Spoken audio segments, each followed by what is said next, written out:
Se a gente percebe o tempo como algo cíclico, sem pensar nessa reta, nessa subida, começo, meio e fim, mas pensar de uma forma cíclica, circular, se a gente entender o tempo como algo circular, nós estamos automaticamente entendendo do movimento. Vamos pensar na roda, nas coisas que giram, que trazem movimento. E se eu penso no tempo como movimento, eu consigo entender que quando eu estou em constantes ações, desempenhando constantemente algumas tarefas de uma forma prática, em movimento com o meu corpo, significa que eu estou também em controle do tempo, mas não como se controlar aqui nesse sentido fosse algo ruim, mas é como se eu percebesse melhor o tempo. Em movimento, eu percebo melhor o tempo, porque eu estou interagindo, eu estou em ação. Então, quando eu comecei a pensar no tempo das coisas, no tempo de tudo, o tempo de se escrever um livro, o tempo de brotar um pé de maracujá, o tempo de ir e vir, o tempo de dormir. Se eu começo a pensar no tempo, em todos esses tempos de uma forma cíclica, eu não caio também numa armadilha de achar que eu não estou realizando as coisas, porque a gente tem a realização, a conquista, o sucesso como algo lá em cima, no topo, inalcançável. A gente tem essa tendência. Mas se eu olho para isso como um movimento, deixa de ser inalcançável, porque é cíclico. Para continuar nascendo coisas, eu preciso continuar plantando coisas. E quando eu interrompo um desses movimentos, aí eu tenho a sensação de que eu não cresci.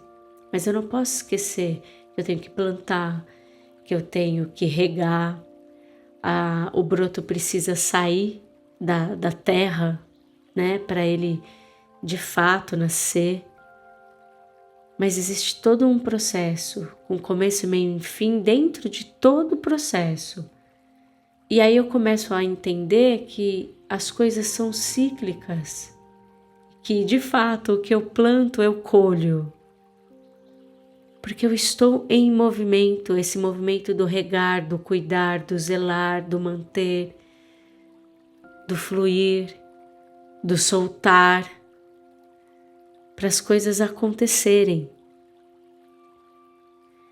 Então eu acho muito mais dinâmico, muito mais prazeroso, muito mais leve, muito mais feminino pensar o movimento de uma forma circular e atribuir isso ao tempo. Se a gente atribuir o tempo ao movimento, o movimento ao tempo, eu acho que a gente consegue evoluir nessa questão do prazo, da cobrança, do calendário, do estabelecer uma data, uma meta sempre. Acho que pode ser mais fluido. É muito importante estabelecer as metas, porque é o momento que você planta, né? Então, nunca deixe de estabelecer as metas. Mesmo que as anteriores não foram realizadas, continue em movimento, até de fato você começar a entender o que é bom, o que é necessário para você, para que valha o investimento do seu tempo. E daí a gente percebe o quanto é significativo o nosso tempo, o quanto é cansativo mesmo se manter em movimento, até entender o seu melhor ritmo, respeitar o seu ritmo biológico.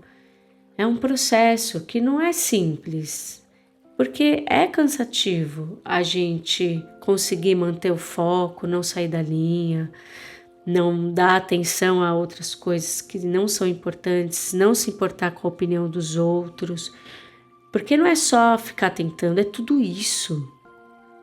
A gente precisa se livrar de muitas coisas que não estão acontecendo aqui e agora, nesse tempo presente, que estão somente na nossa mente, num tempo futuro. A gente precisa se libertar também dessas coisas para ganhar mais tempo. Então, se mantém em movimento precisa ser algo a ser pensado como algo bom. É bom se manter em movimento. Fica cansativo quando você para várias vezes, perde o ritmo. Sabe quando você faz uma prática, um exercício, uma atividade física, e você fica um tempinho sem fazer, seu corpo já começa a pedir, você já começa a ficar mais cansada. Antes você tinha mais disposição. Então, é como se esse movimento, essa nossa ação, gerasse automaticamente uma nova bateria. A gente vai se recarregando em movimento. E é óbvio, tem uma hora que esse movimento vai ficar mais lento, quando a gente fica mais velho. Mas o movimento está ali ainda. É preciso respeitar o tempo de cada movimento, principalmente o seu. Respeite o seu tempo. Observe o seu tempo de realização das coisas. Perceba que pensar o movimento de forma circular é algo positivo, porque é algo que vai voltar para você, não é algo que está inalcançável, seria um dia, se.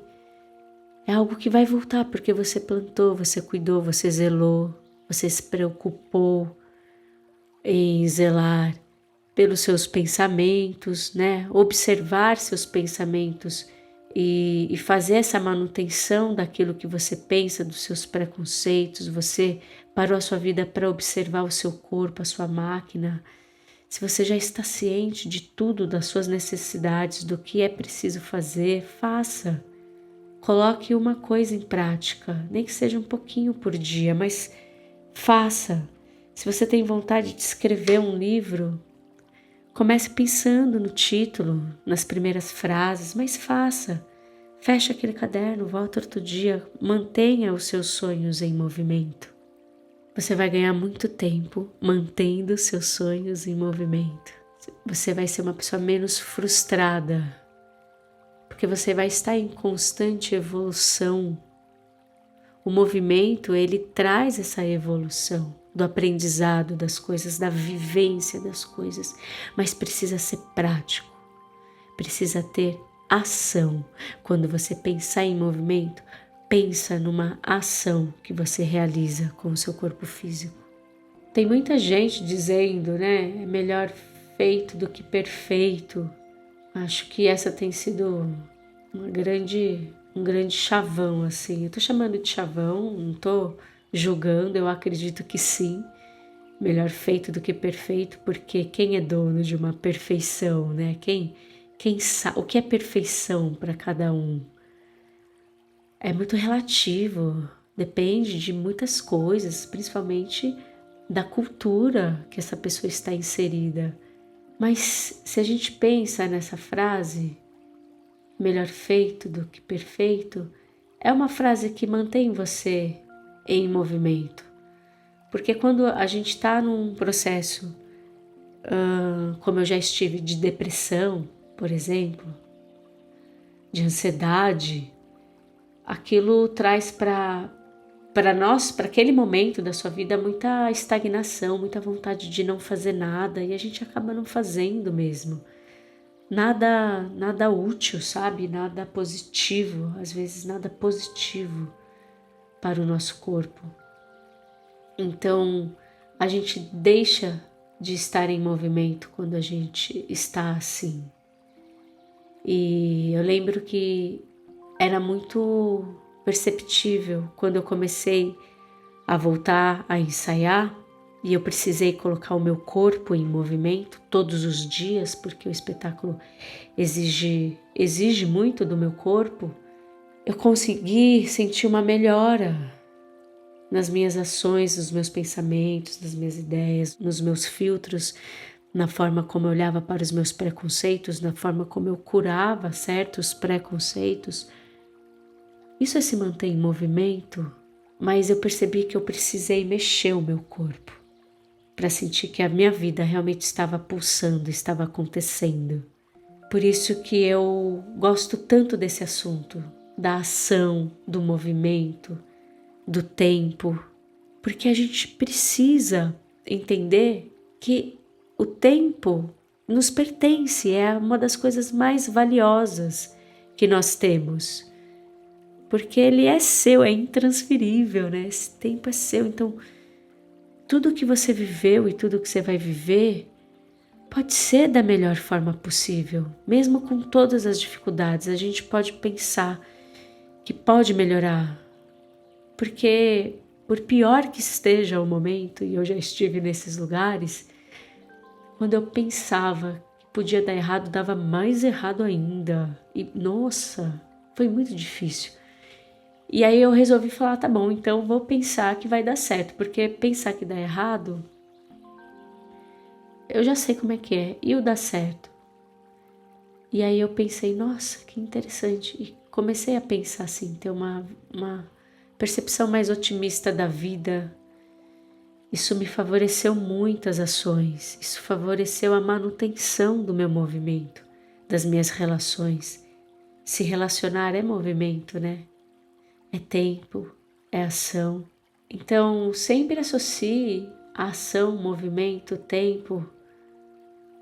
Sempre que você sentir vontade de se perguntar se as coisas estão acontecendo na sua vida, verifique o quanto você está em movimento. E nós não estamos falando que você precisa fazer para ontem tudo que você não fez, que você precisa ser rápido porque você perdeu tempo. Não é isso. Respeite o seu tempo. Eu já falei isso nesse vídeo. Respeite o seu relógio biológico. É aquele lugar de que pode ser bom a partir de agora. Todas as minhas escolhas que vão me gerar belíssimos movimentos.